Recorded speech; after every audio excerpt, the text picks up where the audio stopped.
Kadang-kadang saya bingung ya dengan anak milenial. Kadang-kadang mengidolakan. Orang idola itu bagus. Misalnya idola dengan Korea, boleh atau tidak? Boleh saja, tapi bukan masuk ke hati. Cuman sebatas senang. Tapi amal perbuatan mereka kita tidak contoh. Kita harus mengidolakan siapa?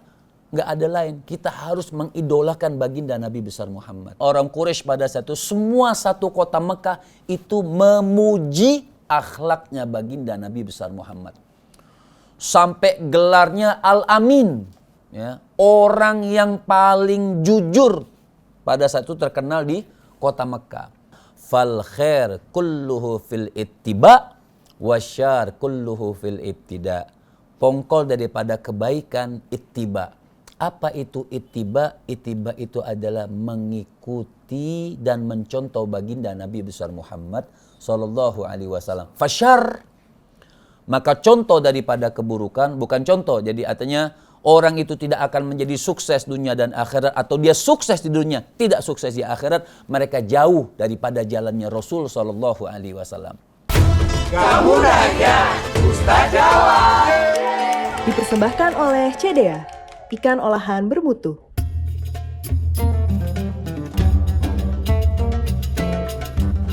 Ustadz, saya izin mau nanya. Mau nanya? Oh boleh, tapi kita ucapin salam dulu ya. Assalamualaikum warahmatullahi wabarakatuh. Waalaikumsalam warahmatullahi wabarakatuh. Wah, ini Masya Allah segar-segar semua. Tapi udah ada temannya yang izin mau bertanya tadi. Coba silakan, mau tanya apa? Saya punya anak berusia 6 tahun. Saya mau minta bekal dari Ustadz bagaimana agar bisa mengajari anak saya untuk meneladani akhlak dari Rasulullah Shallallahu Alaihi Wasallam. Allahumma salli ala Sayyidina Muhammad wa ala ali Sayyidina Muhammad. Ini pertanyaan yang bagus.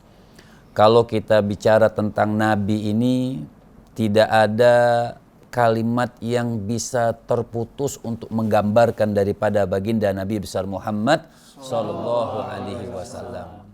Jadi intinya pertanyaannya, bagaimana cara untuk mendidik seseorang itu ikut daripada akhlaknya Nabi. Baik itu anak masih kecil atau orang yang sudah mulai dewasa atau orang tua, siapa saja. Ada perkataan daripada Al-Habib Abdullah bin Husain bin Tahir. Beliau mengatakan wasiratuhu sallallahu alaihi wasallam fi adabihi wa akhlaqihi wa agwalihi wa hadithihi wa ibadatihi masyhuratan ghair majhula. Faqad tarakana 'ala mahajjatil bayda wal hanifiyati sama lailuha kan nahariha fattabi'u wa la tabtadi'u fal khair kulluhu fil ittiba wasyarr kulluhu fil ibtida. Wasiratuhu sallallahu alaihi wasallam, sejarahnya Nabi. Jadi orang itu, kalau peribahasa kita ini dikatakan gak kenal maka tak sayang. Jadi bagaimana orang bisa mengikuti langkah Nabi? Bagaimana orang bisa mengikuti akhlak Nabi kalau tidak kenal dengan baginda Nabi besar Muhammad? Makanya wasiratuhu sallallahu alaihi wasallam, sejarahnya Nabi. Ya, fi adatihi, kebiasaannya Rasulullah, adabnya Rasulullah, akhlaknya Rasulullah, cara ibadahnya Rasulullah sallallahu alaihi wasallam masyhuratan, sangat terkenal. Jadi tidak ada satu ulama pun yang menyembunyikan daripada perbuatan akhlak daripada Rasulullah sallallahu alaihi wasallam. Jadi kalaupun kita, keluarga kita, adik kita, anak kita, kakak kita, orang tua kita, paman kita pengen seperti akhlaknya Nabi SAW, maka kenalkan mereka, bacakan mereka sejarah daripada baginda Nabi besar Muhammad SAW. Jadi kalau kita tidak membaca sejarahnya Nabi SAW, jadi bagaimana kita akan mengenal Rasul, langkahnya Nabi, perjuangannya Nabi, sunnah-sunnah daripada baginda Nabi besar Muhammad sallallahu alaihi wasallam. Makanya orang pengen sukses dunia dan akhirat, kalau dari kecil, kalau di dalam kitab Akhlak lil Banin, mendidik akhlak sesuai dengan akhlaknya Nabi itu memang paling bagus dari kecil. ibarat dalam kitab Akhlak lil Banin. Waktu kita sekolah madrasah itu ada diajarkan akhlak lil banin, akhlak buat anak-anak. Kalau kita nanam pohon, misalnya pohon kelapa lah. Kita pengen nanam pohon kelapa, tentunya diluruskan dari kecil. Itu pohon kelapa ditaruh sebelahnya, diikat bambu-bambu, di tengah-tengahnya pohon kelapa, diikatkan dia supaya apa? Bagus, tumbuhnya lurus, ya, tumbuhnya jadi bagus dan lurus. Itu dari kecil. Tapi biasanya kalau itu pohon kelapa tumbuh dengan sendirinya, liar misalnya, terkadang dia akan tumbuh miring seperti ini. Kalau sudah miring seperti ini, sudah besar, sudah tua, sudah keras itu pohon, kira-kira kalau diluruskan akan lurus atau patah? Akan lurus atau patah? Akan patah. Begitulah orang kalau kenal biasanya, tapi hidayah nggak tahu. Kalau sudah akhlaknya buruk itu akan susah untuk diluruskan. Makanya pertanyaan yang bagus, diajarkan akhlak Nabi itu, diajarkan adab Nabi itu dimulai dari kecil, diperdengarkan salawat-salawat Nabi, diperdengarkan bagaimana Nabi waktu kecil, satu kota Mekah, ya, bukan satu orang, dua orang, tiga orang, satu kota Mekah yang walaupun pada saat itu Nabi belum menjadi seorang Nabi, ya, pada itu campur, yang musyrikinnya semuanya orang Quraisy pada saat itu, semua satu kota Mekah itu memuji akhlaknya baginda Nabi besar Muhammad. Sampai gelarnya Al-Amin, ya, orang yang paling jujur pada saat itu terkenal di kota Mekah. Pada itu belum jadi Nabi, orang belum memusuhi Nabi. Kapan orang itu memusuhi Nabi? Ketika Nabi sudah mengajarkan Islam. Ketika Nabi sudah mengumumkan beliau itu menjadi seorang Nabi. Makanya banyak yang memusuhi Rasul. Tapi sebelum mereka tahu ini akan menjadi Rasul dan membawa ajaran baru bagi mereka, semua memuji akhlaknya baginda Nabi besar Muhammad. Semua memuji adabnya baginda Nabi besar Muhammad Sallallahu Alaihi Wasallam. Makanya orang itu kalau pengen sukses, ya, bukan hanya sukses di dunia, tapi sukses juga dunia dan akhirat. Fal khair kulluhu fil ittiba wasyar kulluhu fil ibtida. Pongkol daripada kebaikan ittiba. Apa itu ittiba? Ittiba itu adalah mengikuti dan mencontoh baginda Nabi besar Muhammad sallallahu alaihi wasallam. Fasyar, maka contoh daripada keburukan, bukan contoh. Jadi artinya orang itu tidak akan menjadi sukses dunia dan akhirat, atau dia sukses di dunia, tidak sukses di akhirat, mereka jauh daripada jalannya Rasul sallallahu alaihi wasallam. Lantas mulailah ada pertanyaan orang yang kurang imannya. Apa pertanyaan? Oh, itu kan Nabi. Nah, banyak kan seperti itu? Itu kan Nabi, wajar. Nabi beriman, wajar. Nabi akhlaknya bagus. Kami kan manusia lemah. Saya mau tanya, Nabi manusia atau bukan? Nabi manusia atau bukan? Nabi manusia. Nabi diuji atau tidak? Ujian Nabi lebih besar jauh daripada ujian satu umat semuanya. Makanya beliau menjadi seorang Nabi, kuat dengan ujian. Ya. Bukan Nabi sudah kamu jadi seorang Nabi, enggak diuji, enggak. Nabi itu diuji karena ujiannya paling berat. Maka ada kalimat yang mengatakan, oh ini kan Nabi, itu kan Nabi, wajar beriman, wajar hafal Quran, wajar tahu daripada Al-Quran, wajar akhlaknya bagus, wajar adabnya bagus, itu kan Nabi, wajar megang kunci surga, itu kan Nabi. Nah, inilah orang yang tidak belajar tentang Nabi dan tidak mau belajar tentang Al-Quran. Allah sudah katakan di dalam Al-Quran, apa kata Allah Subhanahu wa ta'ala? Wa ma arsalna min rasulin illa liyuta. Tidak kami utus seorang nabi bukan hanya kita pandai dengar sejarahnya.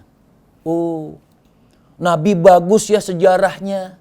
Oh, nabi bagus ya adabnya. Hanya sebatas pandai mendengar tapi tidak pandai mencontoh. Itu yang salah.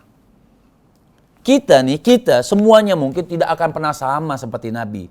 Seujung kukunya akhlak kita tidak akan pernah sama seperti Nabi. Terus kalau tidak sama tidak mencontoh. Itu yang salah. Misalnya orang, oh saya sholat saya nggak bisa khusyuk. Terus nggak sholat. Ya, tetap sholat. Kita nggak akan bisa sama dengan akhlaknya Nabi SAW. Tapi tidak stop, terus mencontoh daripada baginda Nabi besar Muhammad. Makanya itu sudah sangat jelas ayat Allah Subhanahu wa taala mengatakan, wa ma arsalna min rasulin illa liyuta. Tidaklah kami utus seorang nabi bukan hanya kita pandai dengar sejarahnya, tapi juga berusaha sekuat mungkin buat diri kita untuk mencontoh baginda Nabi besar Muhammad sallallahu alaihi wasallam. Dari kapan? Dari kecil. Dan orang yang kecil mendengarnya dari siapa? Dari yang dewasa juga selalu untuk pandai mendengarkan ayat-ayat Allah Subhanahu wa taala. Bahkan kita itu baca Quran bagus. Baca Al-Quran bagus, tapi juga bukan hanya Al-Quran yang kita baca, juga kita pandai untuk membaca sejarah Nabi SAW agar kita lebih kenal. Makanya anak milenial kita, Masya Allah. Kadang-kadang saya bingung ya dengan anak milenial. Kadang-kadang mengidolakan. Orang idola itu bagus. Misalnya idola dengan Korea, boleh atau tidak? Boleh saja, tapi bukan masuk ke hati. Cuman sebatas senang. Tapi amal perbuatan mereka kita tidak contoh. Kita harus mengidolakan siapa? Nggak ada lain. Kita harus mengidolakan baginda Nabi besar Muhammad. Ini kan milenial. Sebenarnya orang milenial itu siapa sih? Nabi itu nabi yang paling milenial. Nabi Muhammad itu nabi yang paling kecil tapi menjadi imam dari Nabi Allah Adam sampai sebelum Nabi Muhammad, Nabi kita pemimpinnya, baginda Nabi besar Muhammad. Nabi yang paling kecil, Nabi yang paling milenial, tapi Nabi yang diangkat oleh Allah Subhanahu wa taala, Imamul Anbiya wal Mursalin, pimpinan para nabi dan rasul. Jadi harus siapa yang kita idolakan? Ya.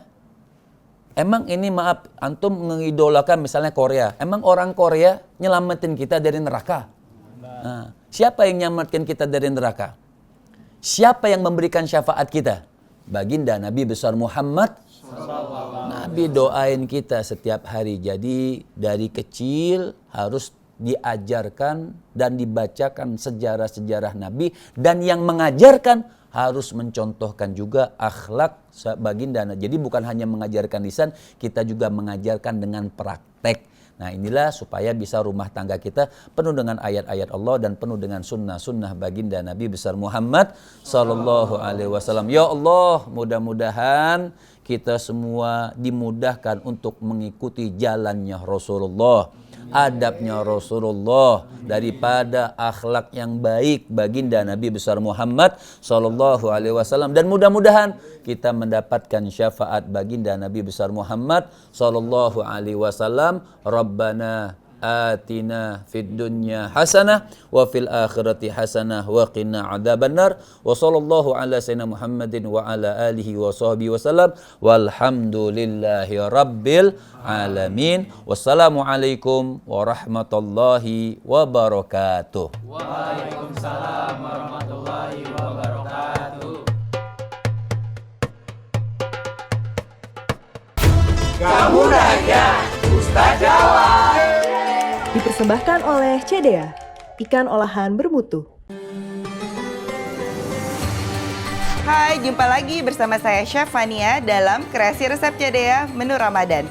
Kali ini saya akan bikin corn dog crab stick ala CDA. Langsung buat aja yuk. Kita akan bikin adonan pelapisnya. Kita perlu mencampurkan ragi, gula pasir, dan susu hangat. Akan kita tambahkan tepung terigu dan garam. Setelah 30 menit jadinya seperti ini. Adonan pelapis berikutnya ada tepung terigu, kentang goreng yang sudah dipotong-potong. Untuk resep kali ini saya akan menggunakan CDA crab stick. Dibuat dari ikan pilihan kualitas premium. Akan tusukkan ke dalam tusuk sate satu persatu. Kita gulingkan dulu ke tepung terigu, kemudian ke adonan kentang. Setelah jadi, langsung kita goreng. CDA crab stick, tasty and good quality. Nah, ini dia udah jadi corn dog crab stick ala CDA. Resep-resep CDA bisa diaplikasikan saat sahur ataupun berbuka puasa bersama keluarga, supaya tetap fit selama menjalani ibadah puasa.